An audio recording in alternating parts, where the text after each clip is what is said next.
Hello and welcome along to Adobe After Effects Basics with your host Robert Smith. In this video we're going to have some fun. I'm going to introduce you to something called the Puppet tool. So rather than talk about it, let's have a look what it does. Okay, now I've imported a deep etched image from Photoshop. I'm just going to click and drag it down here into this new composition I've got like this. As you can see, quite a dramatic shot of a guy doing some exercise like this. Okay, so what I want to do now is I want to scale that down a bit because he's a little bit big for the composition area, so I'll press letter S for scale. I'll come to my properties and I'll drag him to about that big. Okay, now what I want to do is I want to turn this still image into animation, turn him into rubber if you like, and that's what the Puppet tool does. So let's have a look at how it works. Now, there's a lot of technical things going on with the Puppet tool, so I'll keep you away from that. Well, let's just look at the basic way things happen, and you can play around with it at your leisure. So if I just click on this image like that, if I go up here and just under the word lay, you'll see something that looks like a pin.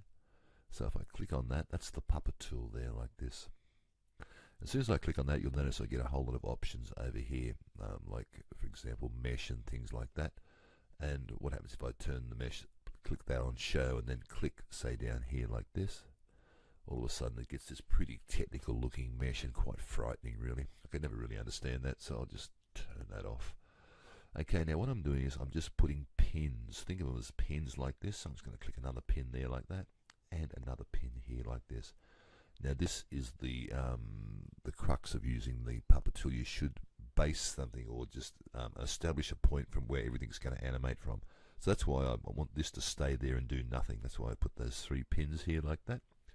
Then I'm going to click maybe one on his head, one on his arm, one around here, and maybe one on his leg. Now you can have maybe one on his forearm up there like that. Now you can put as many pins as you like, but just like with Bezier curves, the less pins you have, the more realistic the animation will be. Okay, well, if this is realistic. Okay, so look what's happened. After applying those pins just by clicking like that, if I press the letter U, you'll notice I've got lots of keyframes down here. Each one of those pins has its own keyframe. I'll just move that away from there for a minute so you can see them. There's all the keyframes I've just made, like that. Okay, so let's see how this works. What I'm going to do is I'm going to move along a little bit, say to about 4 seconds in time approximately. Then I'm going to make sure I'm on the pointer tool. I'm going to grab one of these pins and just move it just a little bit like that, and move that just a little bit, and move that just up a little bit, and that down just a little bit, and that up just a fraction. Okay, let's rewind and have a look at that. Do a RAM preview. Okay, first time through it's a little bit slow, but that's about the right speed. Actually, we need that to be a bit faster, so I'll just grab all of these keyframes that I've just moved like this. Now, a good way to actually isolate this area, because now we're starting to get into the realm of lots of keyframes and lots of properties to be played with. So if I just click down here on the timeline and press the tilde key like that, just the timeline will come up, and then I can select all my keyframes like this, just move them to the left just a little bit like that, and then I press the tilde key again, and we go back to where we started from. And all I did was basically select all those keyframes and move them to the left, so it happens just that little bit faster. So then I'm going to move along another 2 seconds like this, and I'm going to grab the guy like this, make sure I'm on the Puppet tool like that, and I'm just going to move his head up like this, his arm down, out just a little bit like that, and his body down just a little bit, and this leg down just a little bit. So let's have a look at that now. There are no rules, you just make it up as you go along, and you just play around with the body like this till you get some really crazy looking stretches. And I'll just keep going like that, just move along a little bit like this, and this time I'll grab that and drag it down a little bit, grab this one and drag it up so his head goes up a little bit, and bring his legs back up and out, and his middle torso in a bit. It can look a bit strange, but Why this is happening like this is because these 3 points down here are anchoring the hand. If these weren't here, whenever we move one of these points, it'd be all over the place. So let's have a look at that. Very nice indeed. So, okay, we're liking that. Okay, you can do that as much or as little as you like all the way along there. So what I'm going to do, because I've got a 30-second timeline, which I don't really need, I really need about 10 seconds. So I'm just going to select all of these keyframes like that. Command C, copy the whole lot like that and move along to about here, approximately there, and Apple V, I paste them all in. Now, this first row of keyframes I've just pasted is the long one at the start. So if I want this to loop, I just cut and paste all those and copy them back at the end. If I like it just like this, if I select just that one line, Command C, and put it at the end like that, it will loop back to that point. So really, these keyframes here are the same as these keyframes here at the start. Okay, let's have a look at that. What's going on? I'll just, as you can see, get a bit out of control. I'll just zoom back out again. Let's have a look. Press the RAM preview. And as you can see, that still image is now turned into rubber. And if you spend a bit of time and look at your keyframes, you can come up with some amazing effects. I see it all the time on ads on TV where they do this to still images. Okay, let's just move on a little bit with this animation. Okay, let's say I'm happy with that. I'm going to zoom back out by dragging that to the right. And I want my composition now to finish there. Here's a technique. I need to go right to the end where these keyframes are. So I'm just going to press letter K, keep pressing letter K until I get right to the end like that. Then I'm going to press the letter N, N for Nelly, and that has just shortened my timeline. Originally it was 30 seconds long, but I don't really need that. I only need about 15, so that's fine.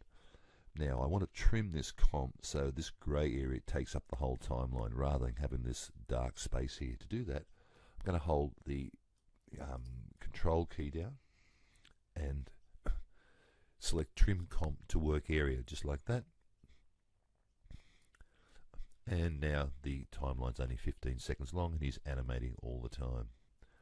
Okay, let's add a bit more style to this. What I'm going to do now, I'm going to start a new composition. Apple N like this for a new composition.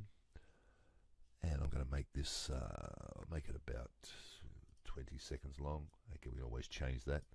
It's good to have an about time. Okay, that. So I've got a new comp like this. I'm going to grab that first composition I made of him animating. I'm going to grab it and drag it down onto the timeline. So now it'll do exactly the same thing it did in that composition, but now it's only one layer like this, and we can actually animate the properties of this one layer. So let's do that. What I'm going to do is I'm going to select the layer like that, press the letter S for scale, and drag him right down till he's about this big, really tiny, like that, and put a keyframe there. And then I'm going to move along a little bit on my timeline and scale him right up to about there, the size we want him. So not only is he going to be moving within himself, he's also going to be zooming in.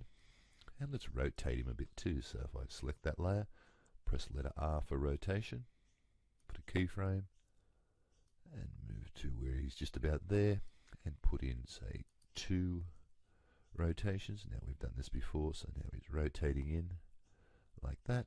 Let's add a bit of realism. First thing we'll do is add some motion blur. Now to do that, I don't have my options here, so I'm going to click on toggle switches and modes down there, and now these options around here have changed. I'm going to click on this, my motion blur, and this little icon here to turn it on. So as he now animates in, he looks much more realistic with a bit of motion blur.